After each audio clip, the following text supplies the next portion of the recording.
Naubusan na ho yata ng sasabihin si Koopman, mga bossing. Ngayon naman, isa-isahin natin ha, bago natin sabihin to. Una, ano yung hirit ni Koopman? Maano daw po, matanggal yung dalawang abogado. No? Sumunod, meron pa bago yung interim release Sumunod, meron pa silang hinihirit. Rejected na naman po.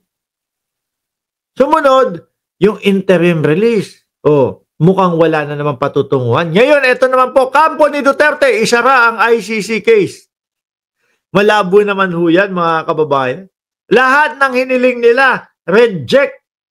Tapos ngayon, isara ang ICC case na lang. Hiniling ng kampo ni dating Pangulong Duterte sa ICC na isara ang kaso bunsod umano'y kawalan ng jurisdiksyon at pagkaantala ng investigasyon. Hindi. Yung isang inihiling nila na kailangan daw po yung mga gagamitin o yung mga papakinggan ng mga biktima, dapat may ID lang daw po. Sabi ng mga judge, imposible yon sa Pilipinas. Hindi lahat ng tao sa Pilipinas may ID. Di ba? Nakikita nyo po, mga kababayan, sasabihin pa ni Koopman, pagkaantala ng investigasyon. Sila itong hindi nila pinupukusan, hindi nila nirerektang sagutin ho, mga bossing yung kanilang problema Tapos sasabihin nila, naaantala, sasabihin nila, ganyan daw ho, mga kababayan, na tumatagal. Biruin mo, umpisa pa lang ng hearing nila, ano po sinabi sa kanila, mga bossing? In 6 months na ang susunod na hearing hindi nila asikasuhin yun. Hindi nila sabihin na, baka naman po pwede 1 buwan na lang ang pagitan kasi matanda na ang aming kliyente na si dating Pangulong Duterte. Para at least naman kung sakali na kami ay manalo sa kaso, ma-enjoy niya pa yung buhay niya nang nasa labas. Hindi yun yung mga inaasikaso. Kung ano-ano po. Pati na lang daw po yung pagpapatanggal doon sa mga judge. Yun yung inaasikaso nila. Sabi dito sa balita na ito, nanawagan ng mga abogado ni dating Pangulong Duterte sa ICC na isara ang kaso laban sa kanya kaugnay ng krimen laban sa sangkatauhan. Yung pinirmahan nyo nga no? Yung hiling nyo nga, sabi nyo, hindi na, nangangako na hindi na itutuloy o wala ng krimen na mangyayari kapag nangyari po yung interim release. Para ho sa akin, pagkakaintindi ko dun, pag na din ho yun. Pag-amin Diba? O paano lalo ho silang papayagan doon sa interim release? At ngayon, paano nila masasabi na, kumbaga, isara na yung kaso laban sa kanya, no? Dahil wala naman daw pong nangyaring mga ganun na mga krimen. Magulo ho sila. Tingin ko, nag-e-enjoy tong si Koopman sa kanyang bayad. Ikaw ba naman? 150 million sa kaperahan ng Pilipinas. Magkano? Ang 50 million sa Pilipinas, kumbaga $1 million yun. $2 million, $3 million. Tama ba ako? Yung 150 million pesos, kung kukwentahin natin, sa 50 na lang po, $3 million. O siguro, naglalaro sa 2.5 to $3 million ang kinikita ni Koopman per month. Kung susumayan mo po, 1.5 billion po sa 10 buwan.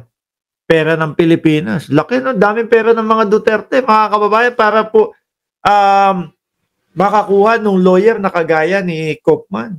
Sabi nila, kahit umabot pa ng 10 taon, no? Kahit umabot pa ng 10 taon, yung aming paglilitis o yung paglilitis kay dating Pangulong Duterte, yakang-yaka ni Boss Pulong yan. Di ho ba?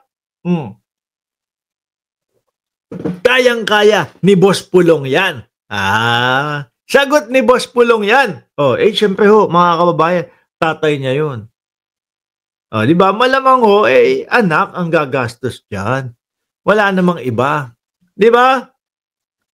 Dahilan daw po nila mga bossing, giit ng kampo ni Duterte, wala ng jurisdiction ng ICC dahil sa pagkabigong simulan agad ang investigasyon sa itinakdang panahon. Ayon pa sa kanila, ang pagkaantala ay kasalanan ng prosekusyon mismo, kaya't nararapat lamang na ibasura. Uy, 2017, di ba? Nung ikinaso yan. Sino ba ang nakaupo nung panahon na ikinaso yan? Ang dating Pangulong Duterte. Tingin nyo magpapa-aresto yan? Tingin nyo papayag siyang serban ng warrant of arrest habang siya ay Pangulo? Hindi. Kaya dito lang po umuusad mga kababayan sa panunungkulan po ni Pangulong Bongbong Marcos. Dahil ang nakikita at napapansin natin dito, sa gobyerno ni Pangulong Bongbong Marcos, patas. Sabi ng Pangulo, sabi ni Atty. Claire, labas po ang Malacanang, labas po ang gobyerno diyan sa pagka-ICC ng dating Pangulo. Sabi naman po ni Mark Ramos, okay, sabi nyo yan. Hindi, maniwala ho kayo mga kababayan, no?